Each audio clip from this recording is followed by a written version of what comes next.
Okay, here we go. Good morning, good afternoon, good evening, whatever time of day it is. I hope it's good to be where you are, because it is certainly good to be here. My name is Baltimore Fats, and this is Mud City. Yeah!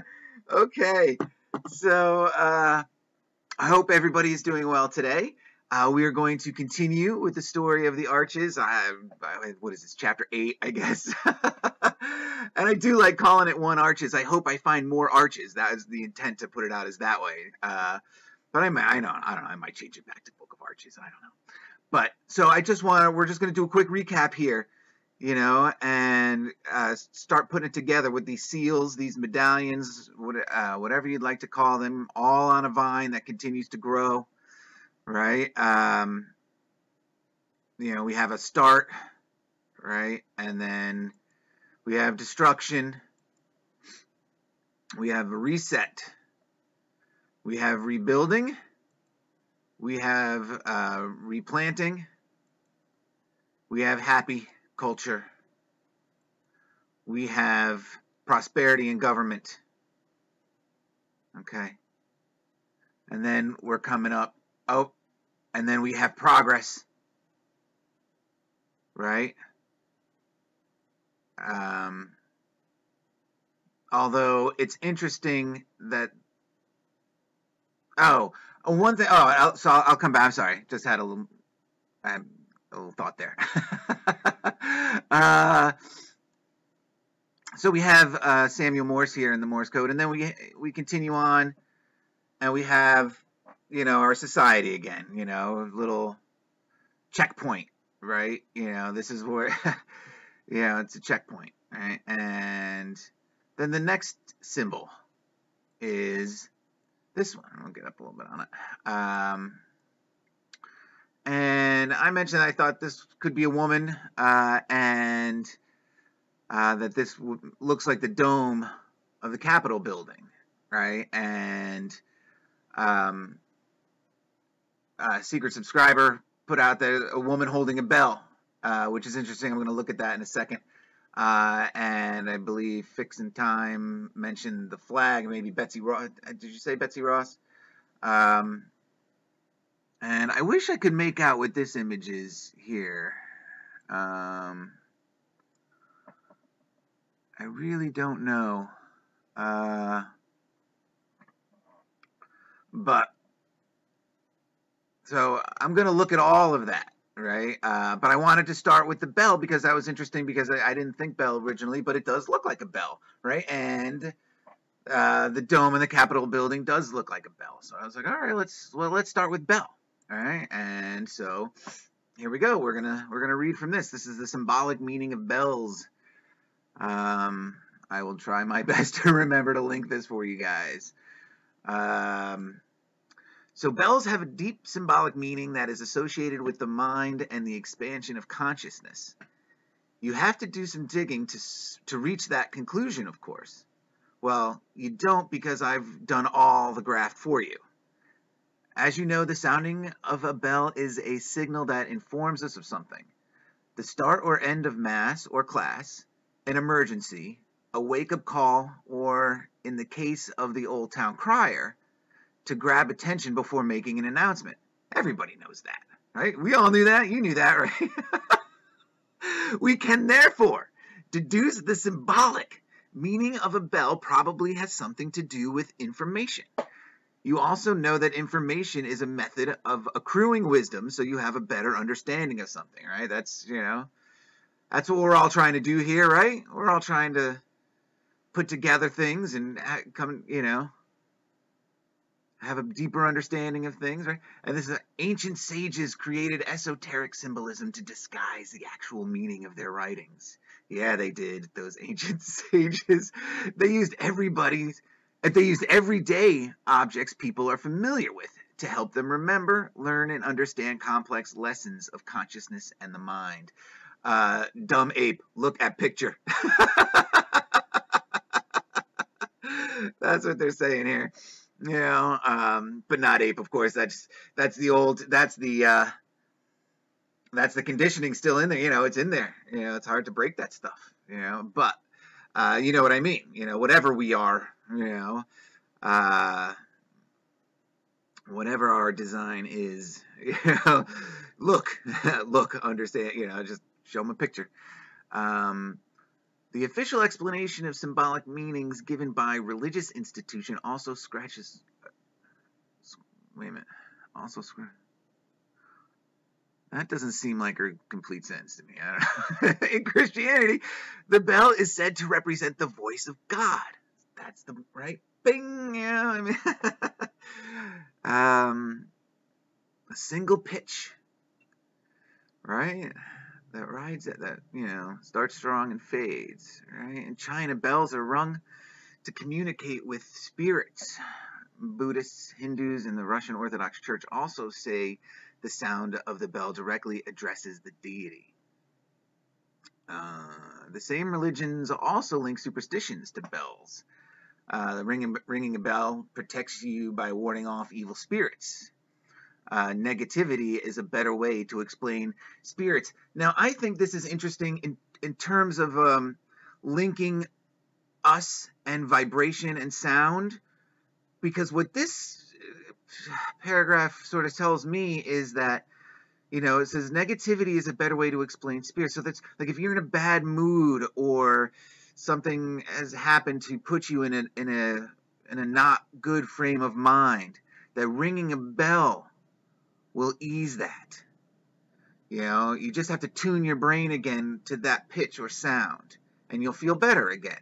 That's what that says to me. I don't know. Ancient sages also made the connection that the dome of the bell is the vault of heaven, and the clapper is the voice of the divinity. The dome actually represents the female sexual organs, and the clapper represents the male phallus, as do domes and towers of churches and temples. So it's interesting how everything wants to come back to fertility. Although, quite honestly, because although I'm not sure what's above us, you know, and so although I'm fairly certain, you know, I want to believe that we are in an enclosed system. That's what my instinct really kind of gravitates toward. But, you know, I don't know, right? And it could be a dome, a firmament type thing, but it could be something else. You know, it could just be a flat square glass and not a dome at all. I mean, I don't know. Who knows what it could be? That's the thing. No one knows, right? So it can be anything, right? So be creative with it. So, you know, these ancient sages, we know where they had their minds, right? Right where we all have them today. We therefore see the ancient idea of duality that consistently occurs throughout ancient wisdom. They often use the male and female analogy to present the idea of balance and union. You know, and it's, you know, it's funny. The idea of balance and union, but in society today, you know, it's hard to find. I don't know. I shouldn't say hard to find. That's probably not the right way to express this, but you know, it's hard to find male-female relationships that are balanced long term. You know, with the way that, you know, long-term relationships, I think even across the, you know, across your sex, you know, your status, you know, you're gay, straight, whatever, you know, whatever you are, you know, long-term relationships are not encouraged, right?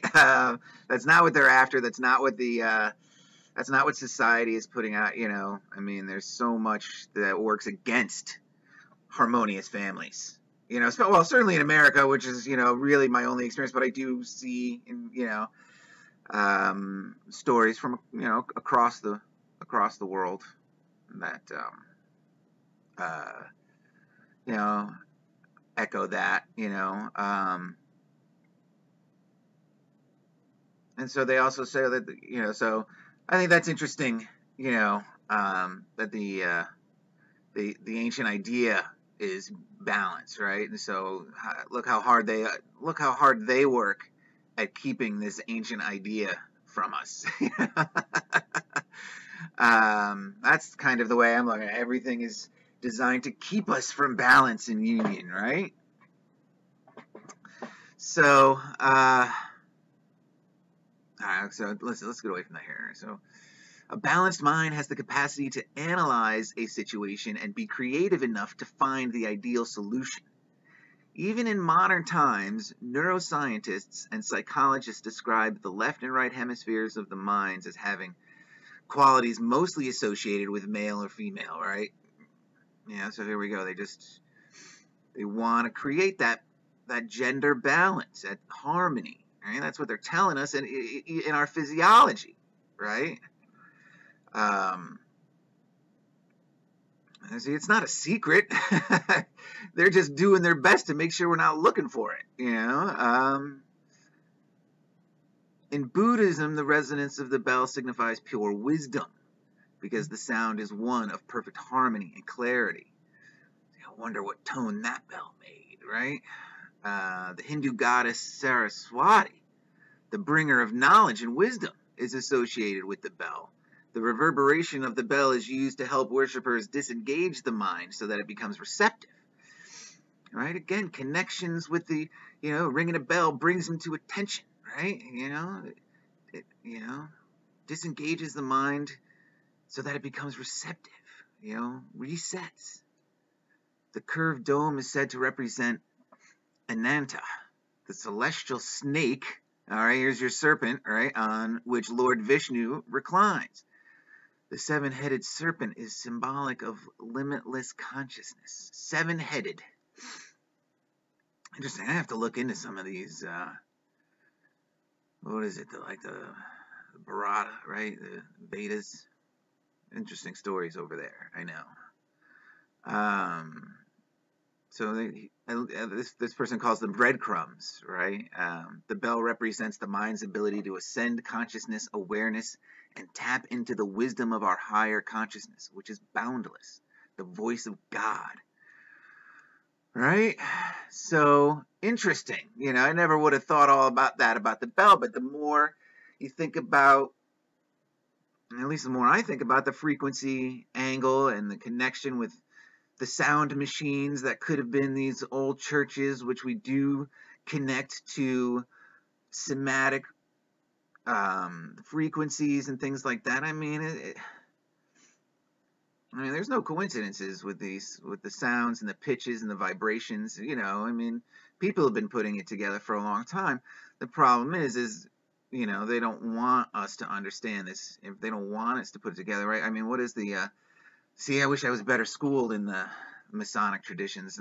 It's not the rule of reversal, but that they have to, they have to disclose, but then they can do what they wish with that disclosure, and that's how they do what they do. All right, so now let's get back to the seal here, this medallion. All right, and so I'm going back to my original idea that this was the capital, and I think Fix in Time mentioned the flag here, and that this is a flag.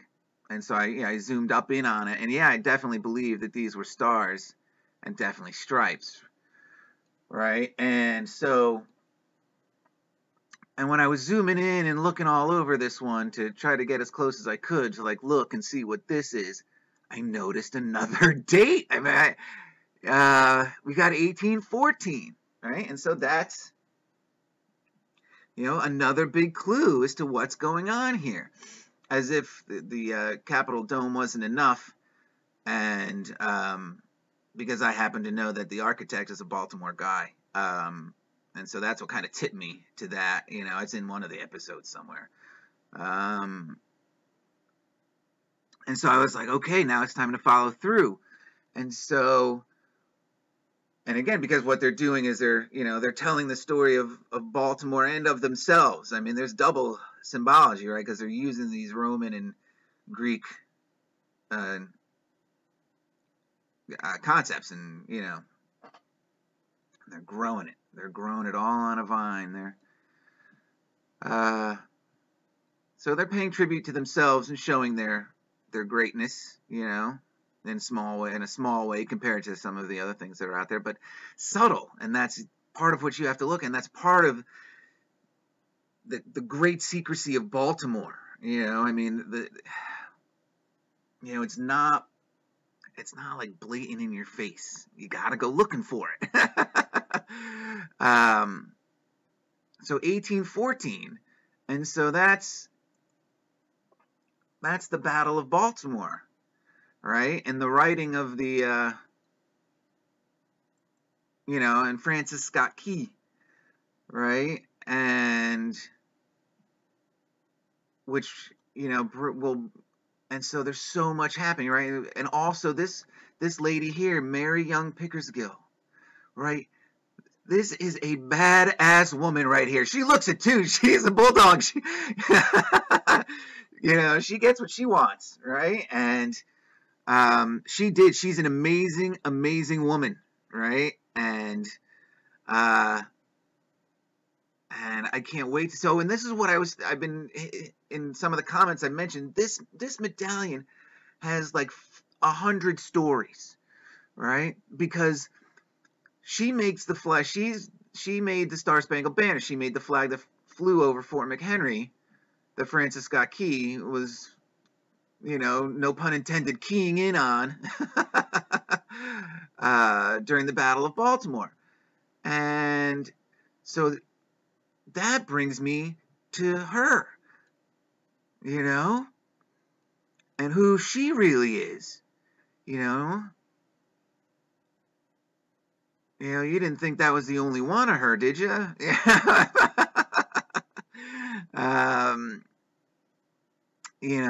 The goddess Liberty, the Roman goddess Libertas, right? Who would bring me to Liber, who connects with Ceres, right? And there's so much I could do. This episode would be all afternoon, or is it morning? Yeah, I'm still in the morning. It would go all day. So I'm going to break it down. I happen to know that later this year, and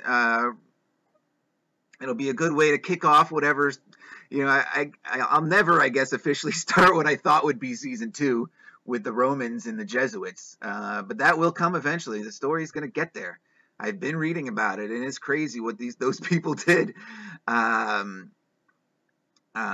But come September again, will be the 215th anniversary of the Battle of Baltimore. So it'll be a good time to do that. And somewhere along the way, I won't get much opportunity over the summer to do much of anything. But somewhere in there, I think, is Flag Day. I hope I didn't miss Flag Day. I don't know when Flag Day is, but maybe I can do something for Mary and her flag on Flag Day, future episodes, got to break this thing up and, stretch it out. And like I said, Liber is going to tie in so huge, with Bacchus Dionysus and the fertility cult that clearly ruled Baltimore.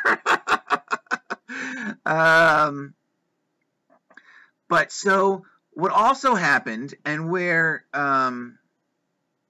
the seal, the medallion, where the dome ties in, of course, in 1814, is that, I can get rid of that. Where is he? Is that I know that, it was the burning of Washington, and the Capitol had to be rebuilt, and the Capitol was rebuilt by Benjamin Henry Latrobe. And he's a Baltimore guy, and we're going to get to him in a little bit. But that's what made me connect it to the seal originally. And so we're going to talk a little bit about the War of 1812, but I have to, I don't have anything to drink, so I need to get something to wet my whistle. I will be right back.